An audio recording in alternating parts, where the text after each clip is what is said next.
পাই না। 217 টাকা পাওয়ার কথা 130 টাকা, 140 টাকা, 150 টাকা বেশি এখন রাখার টাকাও তো পাই না। কারণ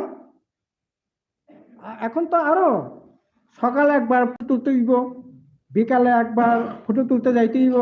আপনার কাজ হইল, বাড়ি হইল কাঞ্চনপুর, আপনার কাজের ঠিকানা হইল এখান থেকে 4 কিলোমিটার কোন এক গ্রামে একটা পুকুর কাটা হইল বা রাস্তার কাজ হইল। সকালে একবার যাইবেন, বিকালে একবার যাইবেন, যাওয়া আসা 4 কিলোমিটার হইলে যাওয়া আসা 8 কিলোমিটার, 8 দোকানে 16 কিলোমিটার, মানে কি আপনার সারাটা দিনই মাটি। এরপরেও 217 টাকা পাইবেন না। কারণ ওই যে 30 জন 40 জন আছে, 20 জন 30 জন আছে মন্ডলের হুমরা সুমরা, তারা তো কাজ করে না, তার আত্মীয় স্বজন তো কাজ করে না।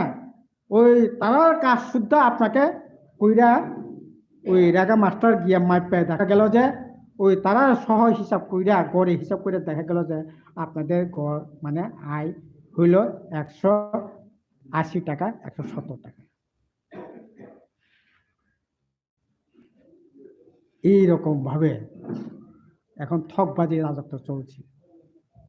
রাজ্যটা আরো ভয়ঙ্কর। এই 55 মাস 56 মাসে কি ভয়ঙ্কর অবস্থা। গণতন্ত্র তো শেষ। এমন কোনো দিন বা আইন শৃঙ্খলা শেষ বলা যেতে পারে, এমন কোনো দিন বাদ নাই যে দিন আপনি লাশ পাইবেন না। এমন কোনো দিন বাদ নাই, কোনো না কোনো দিন সোশ্যাল মিডিয়াতে প্রত্যেকতে দর্শনের ঘটনা খবর ওঠে না। এখন কি স্লোগান, সুশাসন নাকি ঘরে ঘরে সুশাসন। চাকরি নাই, বাকরি নাই, কাজ নাই, বাজারগুলির অবস্থা কি? খা খা করতেছে, মানুষ হাহাকার চলছে,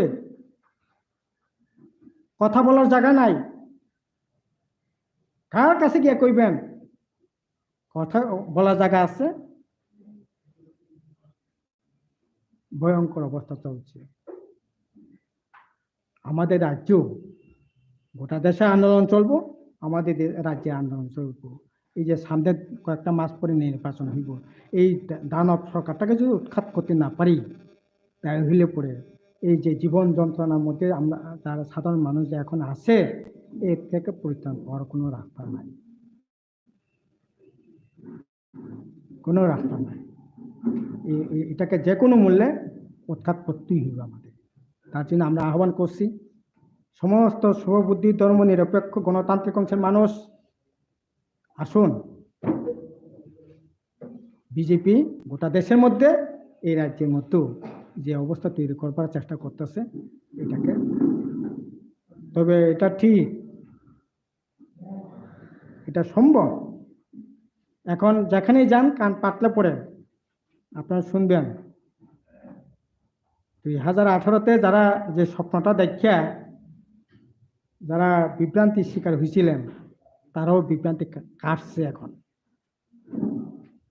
এই বিভ্রান্তি কাটা মানুষজনকে আমাদের সংহত করতে হবে, সংগঠিত করার কাজ ছিল এই কনভেনশনের মধ্যে দিয়ে, এরকম মিটিং মিছিলের মধ্যে দিয়া আরো বেশি মানুষকে সমবেত কইরা এই এটা এই সামনে যে সরকারটা, সামনে যে ইলেকশনটা, এটাকে যদি উৎখাত না করতে পারি তাহলে সর্বনাশ হয়ে যাবে। আমি তার জন্য বলি 2018-তে সর্বনাশ হয়েছে, 2023-এ যদি আবার এই সরকার বা এরকম সরকার আছে, সর্বনাশ না সর্বশান্ত হয়ে যাবো গিয়া, সর্বশান্ত হম। কাছেই এখন মাঝখানে এখন বিভিন্ন ইয়ে হইল, এখন আপনারা বিশেষ করে কাঞ্চনপুর একটু চিন্তিত অবস্থার মধ্যে আছেন বা একটু দ্বিধাদ্বন্দ্বের মধ্যে আছেন। কোনো দ্বিধাদ্বন্দ্ব নাই, এখানে